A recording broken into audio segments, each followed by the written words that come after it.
Hey guys, welcome back. Today I'll be showing you my recipe on how I cook smothered turkey wings with mashed potatoes. This one is super yummy.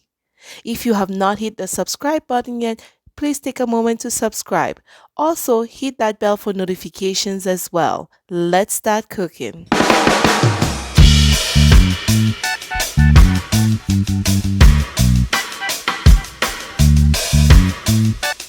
I'll start off by preparing the turkey. Here I am splitting it apart at the joints to separate.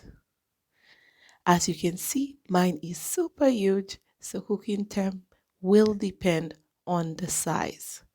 For this size, I am going to preheat my oven at 390 degrees Fahrenheit. If your turkey is smaller than this size, then go ahead and preheat your oven at 350 degrees Fahrenheit. Here I'm cleaning it, making sure all the feathers are out and it's nice and clean. Now I'll move on to washing my turkey in some water and vinegar.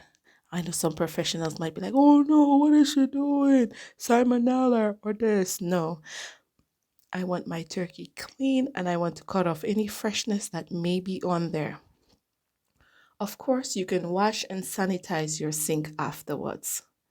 Now I'll pat that dry, get rid of all the liquid because you need it nice and dry so the marinade, or should I say the rub, can sit nicely on there.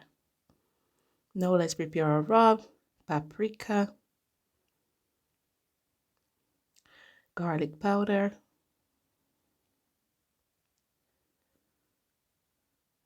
celery salt,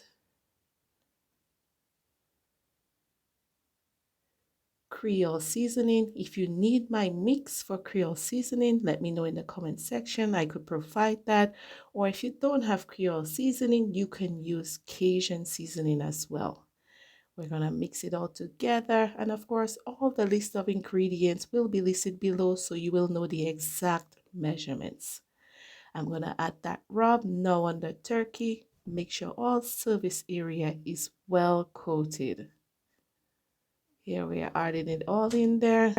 Then set aside as I prepare the mashed potatoes. There I have my yellow skin potatoes or yolk gold potatoes. I'm going to peel that and I will be boiling it whole just to help minimize the amount of liquid that goes inside of the potato. Here I'm salting my water and I will bring it up to a boil.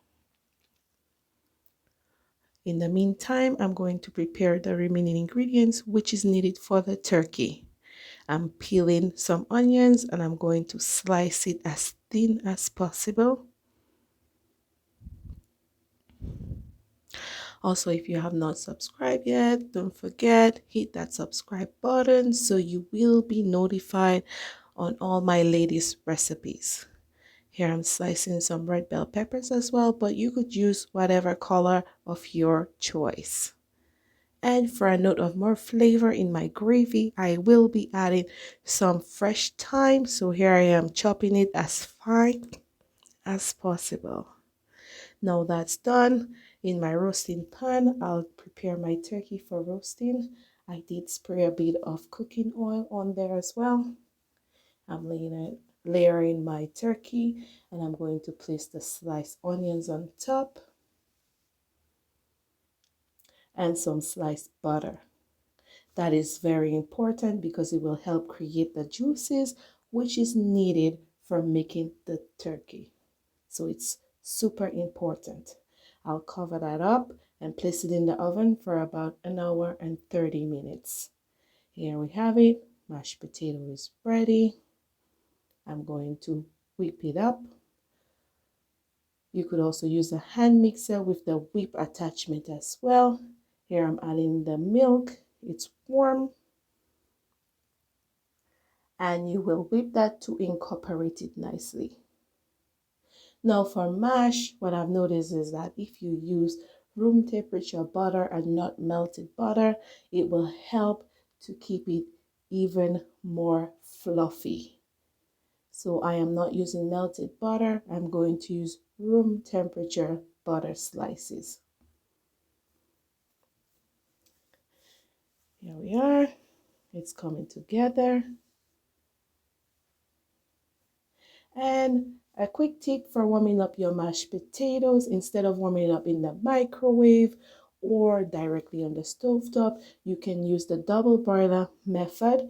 So you can leave your mashed potatoes in your steel pan, put it over a pot of simmering water, cover that up, and let it slowly come back to temperature. And of course, do season to your liking with salt and pepper. There we have it. Now we're taking off our turkey from the oven. This is the first stage.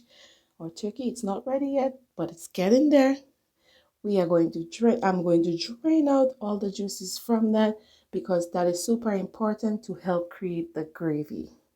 So I'm pouring out the juices and let that separate, and there we have it. The turkey, I'm going to put the peppers on top now and place it back in the oven uncovered.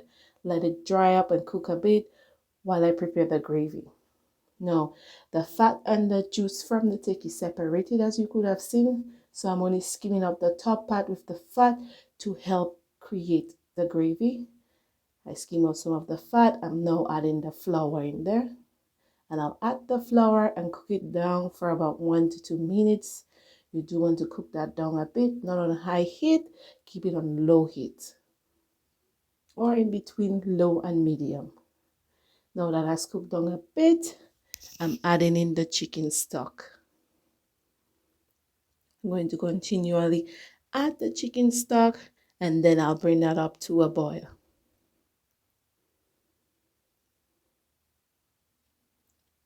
Now that has been done, I'm adding the remaining juices that I collected from the turkey, and now I'm going to season it with some onion powder, garlic powder, and the fresh thyme. For me, I feel like the seasoning on there is perfect because we added all of that in the turkey, so it ran out from the turkey into the juices. So salt and pepper really isn't necessary. Here we have it's cooking down nicely. It's getting thick. I don't want it too thick. I'm going to pour that on top of the turkey, and we're creating the magic. Look at that, guys. It's coming together. Looking so delicious. I'm going to cover that back up with the foil and put it back in the oven for about 30 to 40 minutes till it's tender to the fork. 30 minutes later, look at this, guys. Look how beautiful our turkey is looking. So delicious. I do love this dish, and I want to enjoy it without feeling guilty. So I do my gravy semi-thick. I don't want it too thick. I want to be able to enjoy it and not be guilty. But if you do want this a bit more thick, you can add another quarter cup of flour while cooking. But for me, this is perfect. It is a bit thick, not too runny. It is just right. This is absolutely perfect for Thanksgiving dinner, or even for the holidays, or even for a regular night evening with the family. This is just so delicious. Here we have our mashed potatoes and our tender, super delicious turkey. And for a side, just to have our meal a bit more balanced, I'm adding some broccoli, which is my absolute favorite vegetables. And let's lay on that goodness.